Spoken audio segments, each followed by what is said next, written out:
안녕하세요. 행복 나눔 지킴이의 손자희입니다. 오늘은 행복과 나눔이 있는 아름다운 세상을 만들기 위해 앞장서서 노력하는 분을 모셨습니다. 전국 장애인 차별철폐연대 박경석 상임 공동대표님과 함께 이야기 나눠보겠습니다. 대표님 반갑습니다. 예, 안녕하십니까. 네, 반갑습니다. 먼저 시청자 여러분께 인사 한 말씀 부탁드립니다. 예, 반갑습니다. 저는 전국 장애인 차별철폐연대의 박경석입니다. 이렇게 만나 뵙게 돼서 참 기쁩니다. 네, 그럼 먼저 전국 장애인 차별철폐연대가 어떤 곳인지 소개 말씀 부탁드리겠습니다. 저희 단체 이름이 하도 길다 보니까 네. 전국 장애인 철폐연대라고 많이 불러요. 장애인의 차별을 철폐하는 것과 장애인을 철폐하는 거하고는 좀 다르죠. 그래서 이 농담처럼 이야기를 했지만은 이 사회가 정말 장애인의 차별의 문제를 해결하기보다 오히려 장애인을 철폐하려고 했던 이런 역사, 차별의 역사, 그리고 그 차별이 구체적으로 나타나는 어떤 배제, 소외, 이런 문제들이 사회적 문제들이 있는데, 이런 사회적 문제들을 개인의 문제가 아니라 사회적으로 함께 변화시켜서 풀어야 될 문제다라고 하면서 투쟁하는 날입니다. 그래서 저희 전국장애인 차별철폐연대의 이 경관에 보면 상설적으로 투쟁한다 이래가지고 1년 내내 투쟁하는 거죠. 네. 그러니까 말씀하신 것처럼 차별 없는 세상을 만들기 위해서 끊임없이 투쟁을 이어오고 계신데요. 그럼 구체적인 활동들은 어떤 활동을 하고 계신지? 저희가 이제 전신이 전국장애인 차별철폐연대라는 곳을 이름을 짓기 전에 장애인 이동권연대라고 있었어요. 그래서 2001년도에 지하철에 엘리베이터를 설치하라고 지하철로를 내려가고 저상버스를 도입하라라고 하면서 버스를 점거하고 그리고 특별교통수단을 만드는 장애인 이동권 투쟁을 진행했고요. 그래서 2004년도에 법을 만들고 그리고 2004년도부터 지금까지는 또 활동보조 서비스라고 있습니다. 그래서 2006년도에 활동보조 서비스를 제도화하는 투쟁을 했습니다. 그리고 그 과정에서 장애인 차별금지법 제정을 같이 함께 투쟁했고요. 그리고 장애인 교육의 문제를 해결하기 위해서 장애인 등에 대한 특수교육진흥법을 저희가 이제 같이 부모님들, 장애인 부모님들 그리고 또 교사들과 함께 투쟁해서 만들었습니다.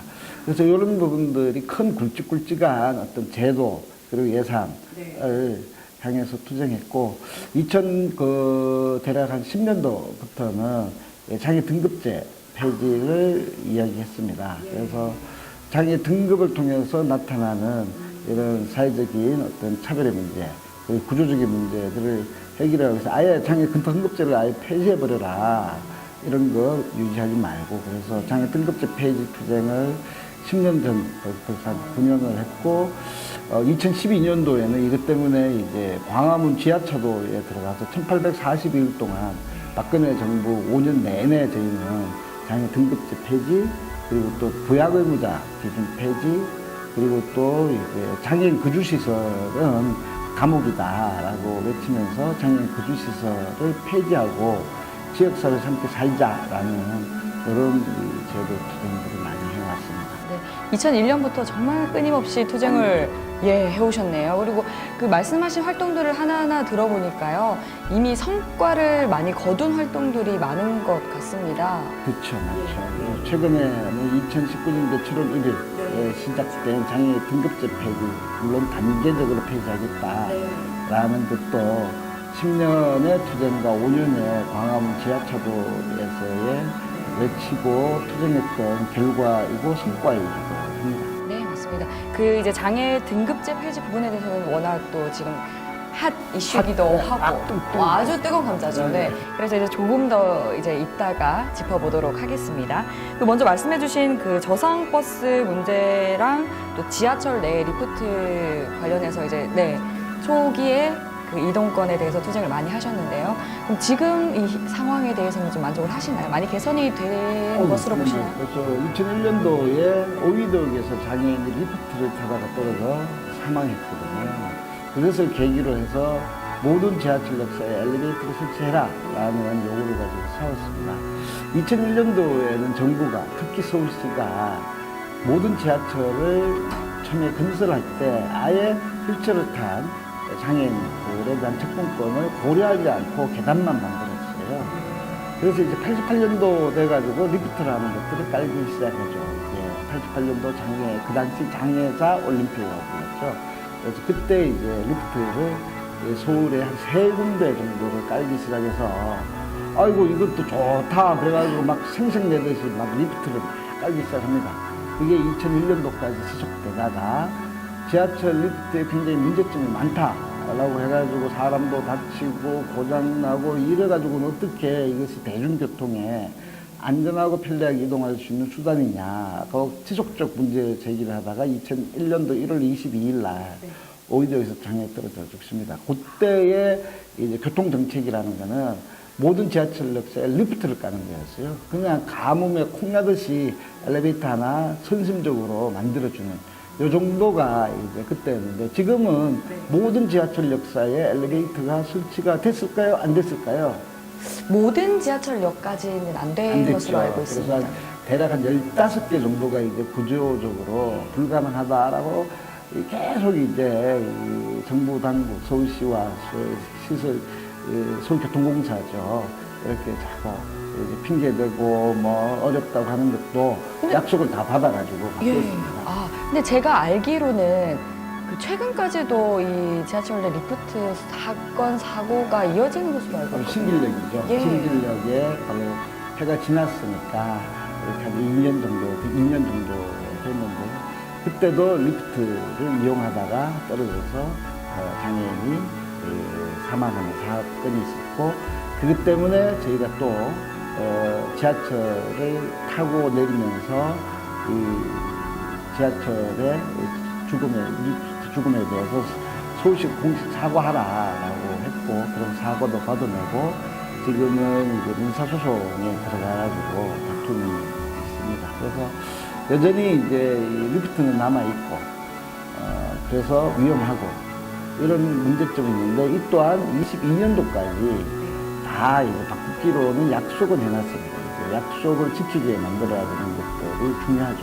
그래서 리프트를 까는 정책에서 지금은 어떻게 달라졌느냐 모든 지하철 역사에 엘리베이터를 설치하는 걸로 바뀌었고 저상버스도 처음에 도입하지 않으려고 했어요 그때. 그래서 저상버스도 이제 도입을 25년도까지 서울시는 100% 하겠다라는 약속으로 변화돼가 있습니다.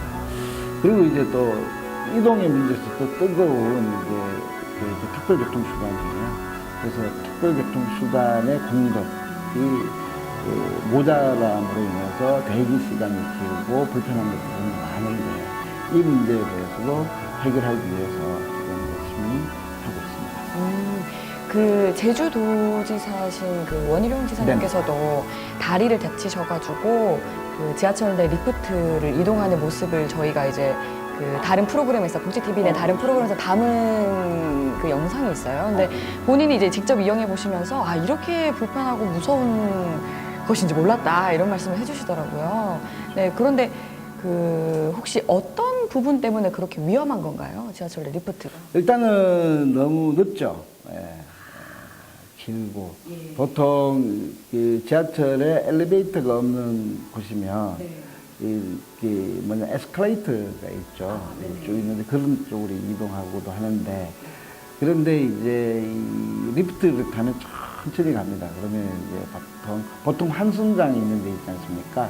그런 데는 대략 한 10분, 20분, 30분 이렇게 걸려요. 일단 시간이 너무 많이 걸린다라는 게 하나가 있고 가다가 고장이 나서 써요.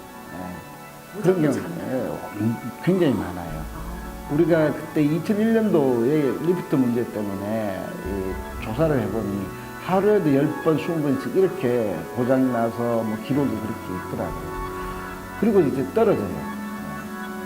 매달려서 고장난 것을 타고 가다가 또 멈추는 경우가 있어서 그럴 때는 119까지 불러서 이제 내리기도 했고 그리고 떨어져서 굉장히 다칩니다.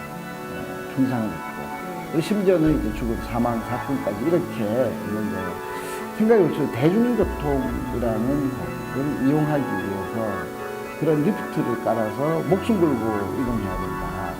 생각하면 비장애인 분들은 그 목숨 걸고 아마 난리 났겠죠. 아마 서울교통공사 사장은 당장 모가지가 다 날라갔겠죠. 이런 정도의 문제임에도 불구하고 장애인들이 위험하고 다치고 죽고하는 사건에 대해서 심각하게 생각하지 않았어요. 자신의 잘못이라고도 생각하지 않고 이것이 가장 큰 문제라고 생각합니다. 네, 맞습니다. 이제 그런 인식 개선부터 이루어져야 될 것 같은데요. 그렇죠. 네. 그렇다면 이제 좀 전에 앞서 얘기가 나왔던 장애 등급제 폐지에 관해서 이야기를 해볼까 합니다. 이제 7월 1일부로 드디어 장애 등급제 폐지가 이루어졌습니다. 정말 기뻐할 일임에도 불구하고 좀 그 우려의 목소리도 같이 나오고 있거든요. 기쁘고는 기쁘고. 네, 그 이유가 무엇일까요? 우리의 목소리인데, 이 기쁘다라는 내용들 속에서 앞으로의 기대 때문이겠죠. 왜냐하면 등급으로 그렇기 때문에 우리나라가 1988년 11월 1일 날 등급제를 시작합니다. 그것도 88년도인데. 88년이 참 많은 사건들이 있었네요. 그렇죠. 88년도가 또 그 당시 올림픽이 있었고 자유자 올림픽이라는 것들이 개최됨으로 인해서 어떤 변화의 시기였죠. 그러면 이제 88년도 이전은 어땠냐? 그러면 등록제나 어떤 국가가 장애인들에게 어떤 국가 정책으로서 서비스를 제공하는 것들이 거의 없었다라고 평가하면 됩니다. 왜냐하면 그냥 대통령이 한마디 하면 아이고 불쌍합니다 그러면서 뭐 떡국을 세듯이 뭐 선물 하나 주는 방식이었지 어떤 제도에 의해서 이 대상을 정확하게 규정하고 그 대상에게 어떤 서비스를 줄 것인가에 대한 이런 것들이 없었는데 그래서 88년도에 등록제라는 것들을 이제 국가가 이제 너희들한테 이 서비스 줄게. 근데 그 누군지를 알아야 되잖아요. 그렇죠. 그래서 등록하라. 그래서 등록을 했고 등록하니까 이제 중증부터 경증으로 나누겠다. 그러면서 나눈 방식이 심한 사람은 1급, 2급, 3급, 4급, 5급, 6급, 6단계로 의료적 기준으로 나누었죠. 그래, 딱 현상이라는 의료적 기준으로 만들었고 이것이 31년간 유지되어 온 가장 큰 골간입니다. 그래서 장애 유형도 이제 처음에는 5유형으로 시작했다가 15유형으로 확장되고 뭐 이것이 이제 대한민국의 장애 복지를 제공하는 제도적인 가장 근간의 기준인데 이것이 이제 바뀌기 시작합니다. 6등급이지만 다 없애지는 못했으니 중경으로 가고 그리고 이제 의료적인 것만 봤더니 이거는 세계적으로도 그렇게 봐서는 안 된다라는 이제 권리협약, 유엔장 권리협약에 따라서 또 이것이 인권적 기준이나 여러 가지 사회적 환경 이런 것들 보겠다라고 해서 만들어진 게 지금의 종합조사표. 네, 그런데 그 다른 나라들은 어떻게 그 장애 등급제라든지 이런 부분을 어떻게 이루어져요? 일단은 뭐 등록 자체를 하지 않는 나라도 있어요. 그러면 등록 자체를 하지 않는데 어떻게 그러면 서비스를 주냐? 그러면 서비스가 만들어져 있고 서비스의 적격 규모를 따져주면 되는 거죠. 이런 방식인데. 네, 우리나라는 본인이 스스로 선택할 수 있게 하는 제도입니다. 그렇죠. 만약에 여기 우리 같이 이렇게 진행하시는 우리 사회자분이 다쳤어요. 갑자기 교통사고나 해가지고 기부스를 다 하시는 거예요. 이동하기 힘들잖아요. 그래서 특별교통수단이나 이런 것 좀 이용할 수도 있어야 되는 거죠. 그렇죠.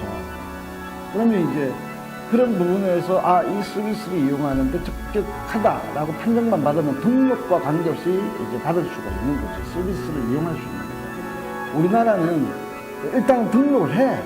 등록하고 난 뒤에 그 다음에 뭘 줄 건가에 대한 문제고 국가가 서비스를 쭉 만들어 놓고 이 서비스별로 필요한 사람을 신청하십시오. 그러면 등록과 관계없이 서비스의 적격 규모에 속하는 사람들에게 서비스를 제공하는 방식인데 그럼 장애 인구는 어떻게 일어나냐라고 하면 바로 그 서비스를 누가 받는가가 바로 장애의 인구가 되는 거죠.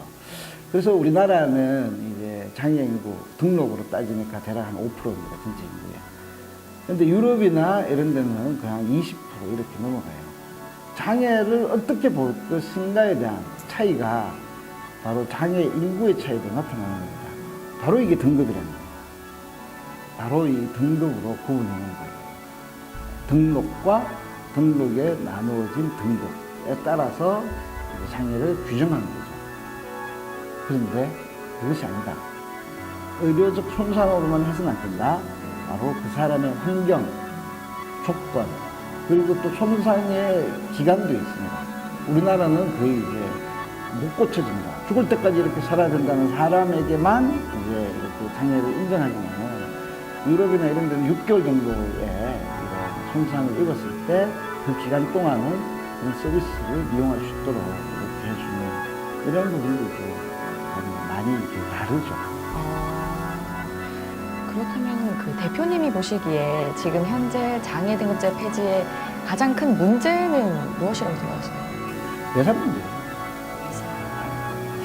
이런 겁니다. 이제 뭐 예산을 또 구체적으로 이야기하면 또 이제 이후에 또 시간이 되면 이야기할 건데, 그 88년도에 등록제를 시작하고 등급을 한 거는 그 시대에 맞게끔 그것이 적절했다고 평가하는 거지만은 그 정부는 그렇게 평가해요.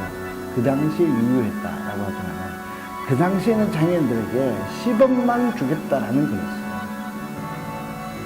예를 들어서 1,000원 정도를 줄 수 있는 능력이 있음에도 불구하고 장애인에 대한 거는 너무나 하찮으니까 10원 가지고 너것들 다루어줄게. 요게 이제 유효했다고 표현한 겁니다. 10원밖에 낼 마음이 없었죠. 근데 이제 시간이 지나서 경제도 발전되고 그리고 31년이 지났어요. 좀 그나마 인식이 조금 개선이 좀 됐겠죠. 인식 개선도 됐고 뭐 장애인들의 주체적인 투쟁도 있고 뭐 여러 가지 이제 조건이 변했는데 이제 정부는 대략 한 많은 정도는 이제 내놓을 수 있는 여유가 있어요. 그 정도는 내놔야 되고, 당연히. 경제사정. 근데 이제 1,000원 줄게라고. 그러니까 그때나 지금이나 그렇게 1,000원, 10원에서 1,000원 올렸으니까 얼마 올렸습니까? 9,990원을 올린 거죠. 그래서 9,990원 올려가지고 생생내는 겁니다. 10,000원을 내야 되는데. 그래서 이제 등급이라는 건 왜 생겼는가라고 생각하면 그 사람에게 적절하게 이 장애의 정도, 손상의 정도에 따라서 구분해서 주겠다는 게 아니라 10원 만들어 놓고 10원 가지고 어떻게 자르기 위한 수단이었다는 거예요. 지금도 마찬가지입니다. 그런 철학, 그런 관계는 그대로 두고 그냥 조금 이제 사회적 종합 서비스를 볼게라고 하면서 요소를 조금 넣어놨어요. 예. 그러니까 그 예산을 더 늘리겠다는 의지가 아니라 어떻게 하면 이 10원을 가지고 좀 더 효율적으로 행정을 이끌어 나갈 것인가 했던 것이 이제는 또 1,000원이 돼서 그 안에서 이제 행정을 어떻게 할 것인가에 하다 보니까 1,000원이 됐으니까 이 1,000원 가지고는 이제 여유가 좀 있으니까 마치 생색내듯이 이제 뭐 종합 서비스 표다 환경도 봐줄게 그러지만은 이미 만 원을 낼 수 있는 능력도 있음에도 불구하고 그것에 대한 의지, 정부의 의지, 이거 다 이제 또 경제 탓, 누구 탓, 경제 탓 이렇게 가는 거예요. 그때도 경제 탓이었고 그놈은 경제는 어디 있는지 모르겠지만 아무리 찾아도 그 경제 탓으로 항상 돌리면서 재정의 한계를 이야기를 하고 있는 것이 그때의 태도나 지금의 태도는 저는 마찬가지다. 그러면은 장애 등급제 폐지를 하면서 약속했던 예산이 늘어난 부분은 없나요? 늘어났죠, 당연히. 늘어나야죠. 그래서 지금 아까 출처까지는 10원짜리의 예산을 1,000원짜리로 늘렸던 겁니다. 늘어났죠. 그럼 밖으로 보면 다 늘어나는 거 아니에요. 숫자로는 늘어나는 거예요. 그런데 31년 만에 변화라고 했어요. 그리고 이제 근본적인 변화의 요구는 뭐냐? 장애인들에게 필요한 서비스를 찾아서 맞춰주겠다는 거예요. 너의 손상의 기준에 맞추겠다는 게 아니고, 그래서 강제적으로 의료적 기준으로 딱 만들어 놓고 거기에 막 꾸겨서 넣겠다는 게 아니라, 이제 그런 의문을 버리고, 이제 장애인 여러분들의 필요도는 뭡니까? 그래서 복잡하게 조사해요, 종합조사. 필요도를 조사했는데 점수라는 것들을 가지고 그 피로도를 점수로 조작해서 잘라버린 거예요. 근데 용어는 필요한 만큼 주겠다라고 했더니 생생될 정도는 내야 되니까 예산은 올려야죠. 그죠? 예산 안 올려놓고 어떻게 하나. 그게 이제 예산이라는 건데, 바로 그 예산을 바라보는 시각이 과연 장애인들이 지역사회에서 함께 살아갈 수 있는 관계를 만드는 정도의 예산이냐. 아니면 여전히 지금과 같이 장애인을 배제시키고, 교육에서도 배제시키고, 시설에다가 잘 모셔다 놓고, 그걸 다 사랑합니다, 보호합니다, 이런 방식으로 취급하는 방식의 관계가 변화될 만큼 이 예산을 제공하고 있느냐라는 문제인데, 저희는 우리나라는 충분히 제공할 수 있는 능력이 있습니다. OECD 국가의 경제가 11위거든요. 그런데 이런 부분들은 다 꼴찌예요. 충분히 돈이 어디 있냐, 이거는요, 정말 지금까지의 너무나 오래된 레파토리입니다. 계속 지금도 그 구시대 레파토리를 가지고 돈이 없다, 돈이 없다, 돈이 없다라는 말을 한다라는 그 자체가 부끄러운데, 그 부끄러움의 영혼은 그대로 살아남아있죠. 저는 그렇습니다. 그 OECD 국가 중에 경제 이제 지수가 11위라고 하셨는데, 그러면 장애인 지원에 대한 그 순위를 따진다면 꼴찌, OECD 국가에. 아, 꼴찌 수준이니까. 그렇군요. 그리고 말씀하신 또 종합조사표에 대해서 또 얘기를 하지 않을 수가 없는데요. 종합조사표가 그 이제 뭐 수요자의 요구를 좀 반영해서 하는 조사표다, 이렇게 해서 정부가 내놓은 대책인데, 이 부분에 대해서도 또 그 일각에서는 시청각 장애인분들은 시청각 장애인을 고려하지 않은 뭐 기준이 적용이 됐다, 그런 말씀도 있고. 특성별로 반영하지 않았다, 이게 핵심이죠. 네, 그 대표님도 같은 생각이신가요? 그런데 그럴 수 있다라고 저는 생각하는데요. 왜 그렇게 됐느냐를 또 따져야 된다는 거예요. 왜 종합조사표라는 곳에 왜 유형별 특성을 반영하지 않았다라고 이야기하고, 아니다, 반영하고 있다라고 하고 있는 이 정부의 태도에서 근본적으로 무엇이 문제냐라는 것을 우리는 볼 수 있어야 된다. 네, 왜 그렇다고 생각하시나요? 그렇죠. 종합조사표라는 내용 내에 아까 계속 이야기했던 예산이라는 꼭지가 있는데, 예산이 없다 보니까 그게 충분히 유형별 욕구를 반영을 해줄 수 있는 정도의 예산이 없다 보니까 이런 겁니다.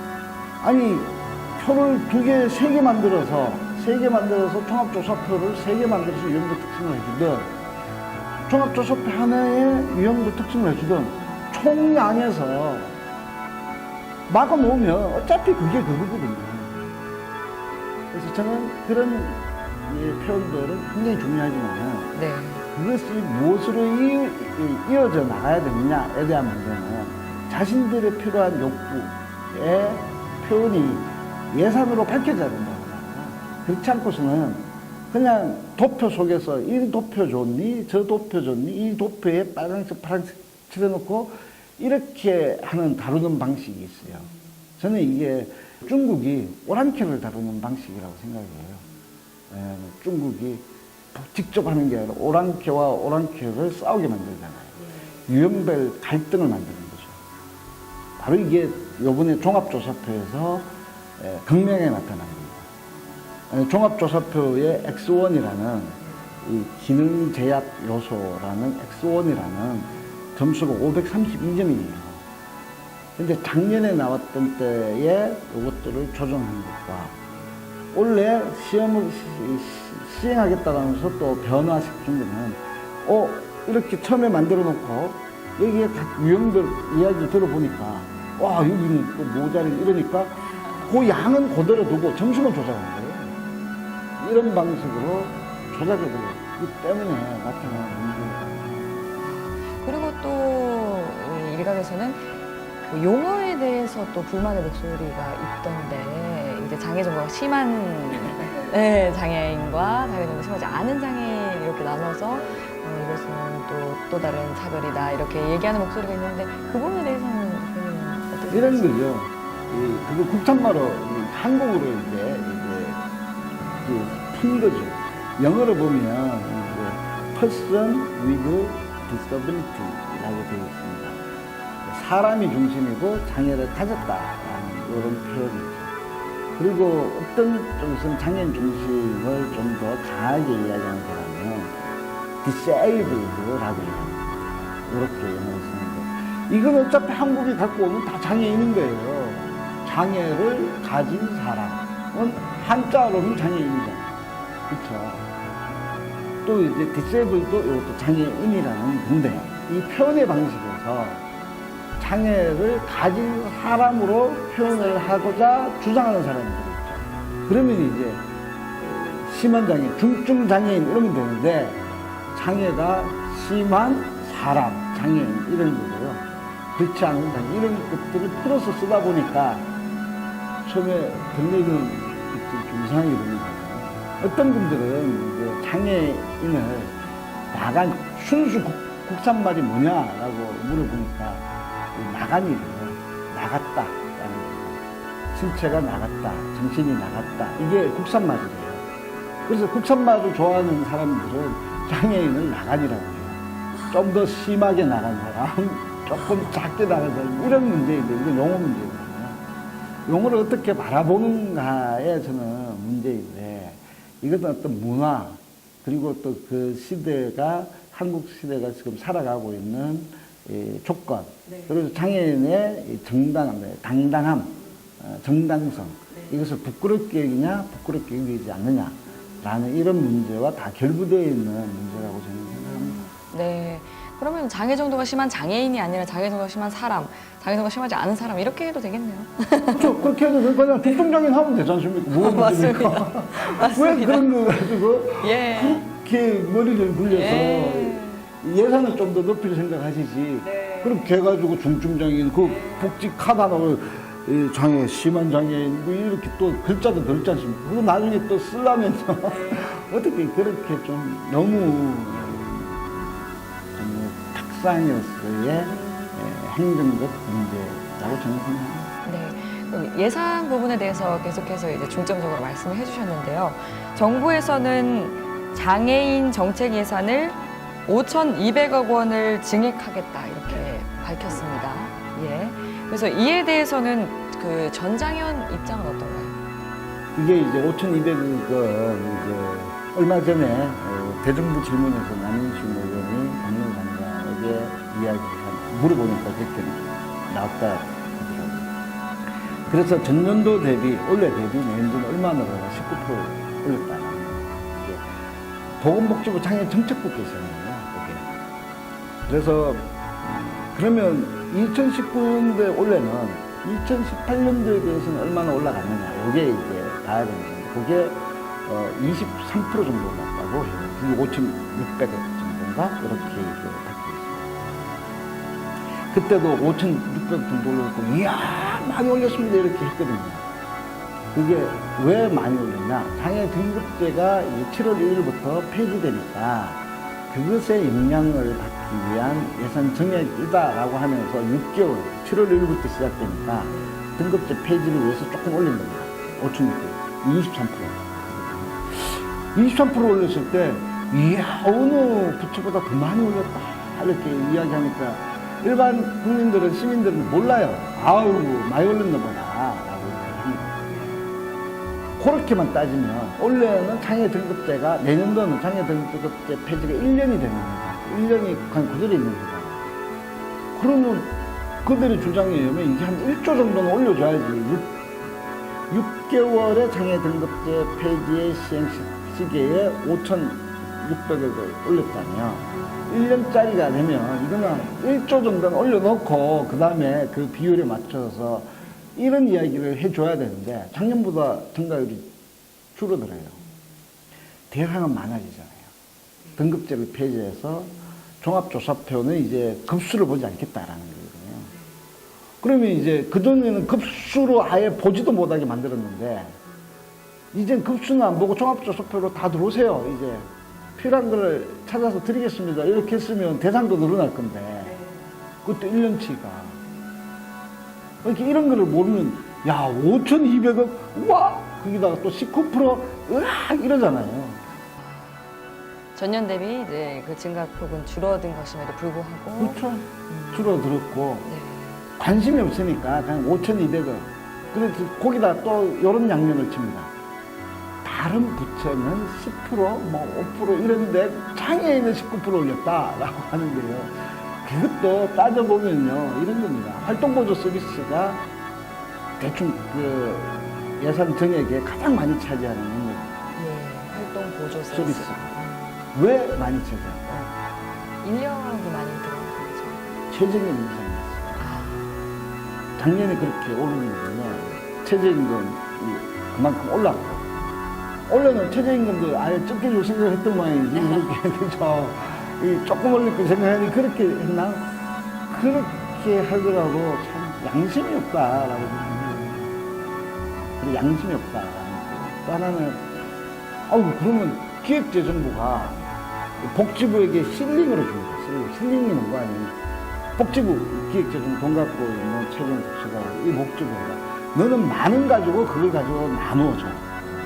나가면 복지부는 많은 가지고 주기되든 받으거든 장애인, 뭐 노인, 아동 이 복지 의미를 만들어서 써야 돼요. 이걸 실링이라고 합니다. 갖춰진 거. 그런데 내년도에는 문재인 정부는 확장 재정을 하겠다고 해요. 재정을 좀 확장시켜서 이렇게 지금은 400조 정도 규모인데 네.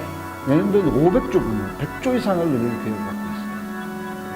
또 불평등이 심화, 빈부격차의 심화, 그리고 또 경제가 어렵고 이럴수록 국가가 적극적 재정을 써서 경제 문제도 해결하고 빈부격차도 해결하고 이렇게 하는 것들이 지금 정부 기조예요. 그러면 실링이 아니라 고 예산을 갖추는 게 아니라 100조나 더 늘린다는데 그럼 장애인 쪽은 기껏 5천원 늘려가지고 그런 요소들은 하나도 고려하지 않고 이것도 많이 했습니다 하고 이야기한다라는 건 너무 심한 것이다라고 생각합니다. 그러니까 실링이라면 그 천장을 뜻한다는 그 실링이 맞을까요? 그럼 제가 영어를 잘 못해가지고 한번 찾아봐야 되겠어요. 네, 뜻하는데 그래서 이제 그렇게 갇혀 있다고 표현을 하는 것 같은데 그것이 이제 확장 재정이 돼서 늘어날 것임에도 불구하고 그 장애인에 대한 그 지원 예산 부분은 그에 미치지 못한다, 따라가지 못하는 상황이다고 말씀하시는 거예요. 실링이라는 것, 갖춰진 예산이라고 하는데 천정이죠. 그건 네. 천정이 갖춘 거는. 네. 그 갖춰진 예산 내에서 이것저것 나누다 보니까 이제 각도 유형별로도 그 영역별로도 이제 막 부닥치잖아요. 그렇게 해서라도 늘렸다라는 건데 실링 예산에서는 아무것도 늘리지 못해요. 그럼 기획재정부가 문제예요. 돈을 원천적으로 각처에다가 주는. 근데 여기를 100조를 늘리겠다는 거예요. 그러면 여기 그 100조 내에서 더 많이 가져와서 보다 적극적으로 재정을 확대해야 된다라는 겁니다. 그렇다면은 이제 이런 장애등급제 폐지에 대한 문제점을 좀 살펴봤는데요. 이 순기능은 어떤 것이 있을까요?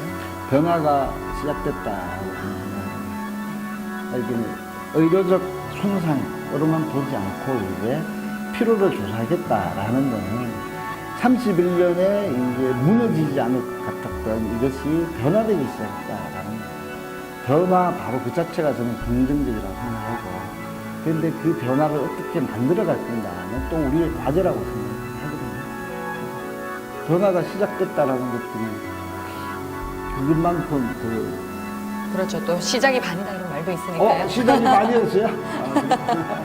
이제 나머지 반을 어떻게 잘 채워서 그 완성을 지을지가 중요한 것 같은데, 그래서 또 왜 진짜 장애 등급제 폐지를 하자, 이 가짜 장애 등급제 폐지다 이렇게 말을 하잖아요. 그러면 진짜 장애 등급제 폐지를 위한 투쟁을 앞으로도 계속해 나가실 생각이신가요? 전국장애인차별체육연대가 가지고 있는 책임이기도 하겠죠.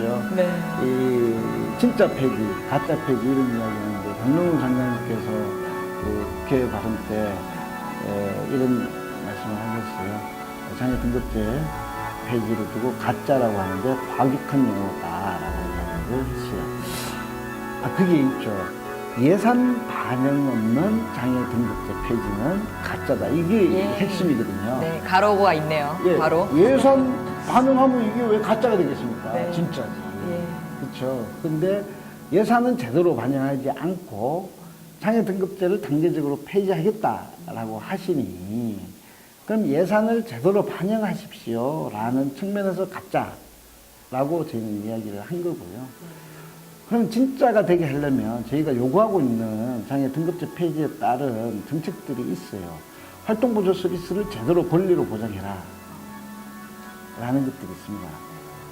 근데 평균 조금, 이것도 숫자로 평균 조금 늘었다고 늘어났다라고 하는데 저희가 지속적으로 끊임없이 주장하고 요구하고 있는 이런 활동보조 24시간의 반영, 65세 되면요 또 노인이라고 그래서 장애인 요소는 없애버리고 노인 장기 요양으로 강제로 보내버려요. 자부담 요번에 반 내렸다고 했는데 그거는 역사를 보면 오히려 이 비율별로 만들어가지고 원래 4만 원으로 상한제를 줬었는데 15만 원까지 올라가 있습니다. 원래 이만큼 받아먹다가 반을 줄였는데 반 줄였대요. 웃기지 마십시오. 원래 4만 원이었는데 이만큼 늘린 겁니다. 이런 부분들이 다 예산과 반영되는 건데 이런 부분들이 제대로 예산을 반영시켜 주십시오. 그리고 장애인연금 대상이 있지 않습니까? 장애인한테가 41%가, 장애인들 41%가 가난해서 소득보장을 합니다. 특히 중증장애인이 있지 않습니까? 중증장애인의 경제활동연구가 21% 복잡합니다.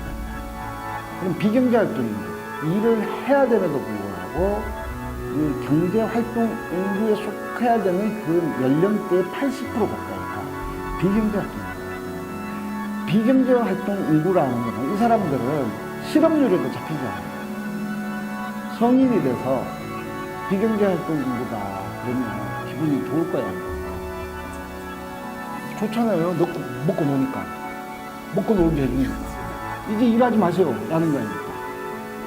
국가는 그렇게 취급한 거예요. 비경제활동. 그러면 성인이 돼가지고 먹고 살 수 있는 소득 보장을 해줘야 되는 게 마땅하지 않습니까? 일자리를 주잖아요. 그죠? 근데 그것을 해결하기 위해서 연금을 좀 대상을 높여다가 중증, 경증으로 가는데 근데 지금은 중1급, 2급, 중급, 상급까지만 줘요. 상급만 조금만 늘리면 되는데 그럼 중증까지 커버되거든요.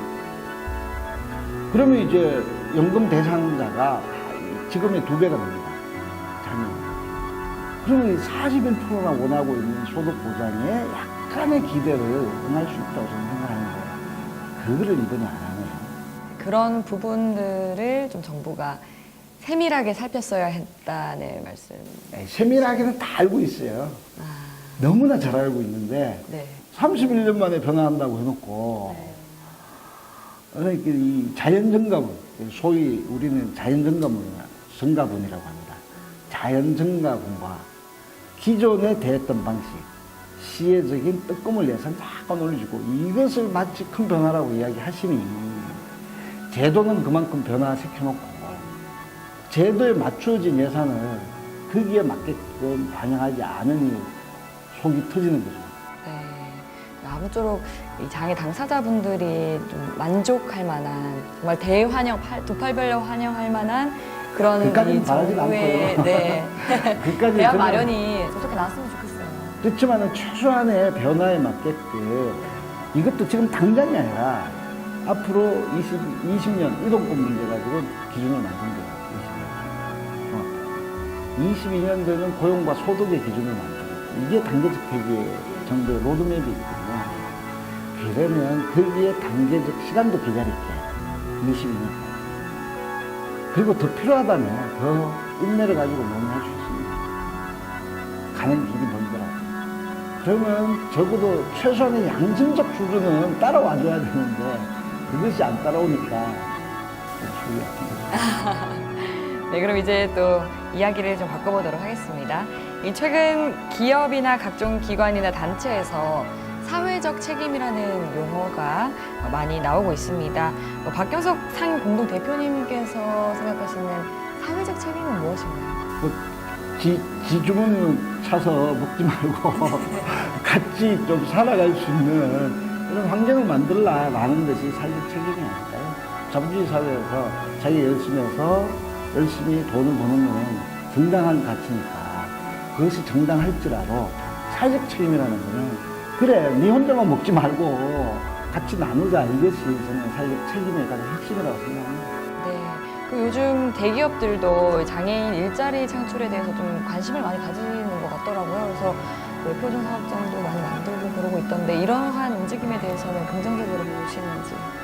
긍정적일 수 있죠, 어떤 측면에서. 그런데 여전히 생색내기에 불구하다라는 겁니다.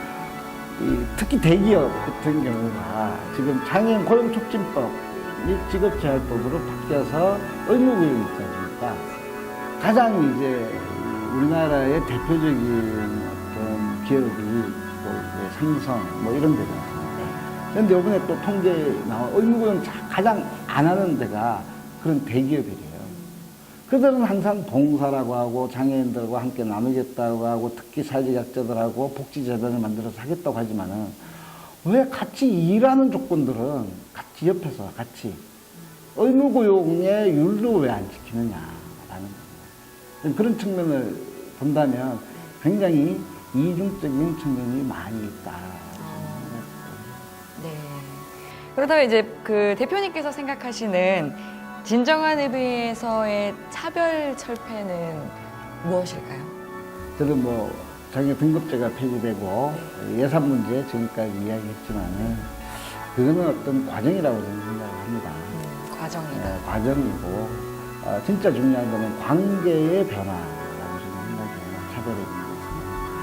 왜냐하면 이 장애인과 비장애의 이 관계가 어떻게 변할 것인가. 뭐 보통 이야기하면 평등한 관계라고 이야기하기도 하죠. 그래서 그 평등한 관계는 뭐냐?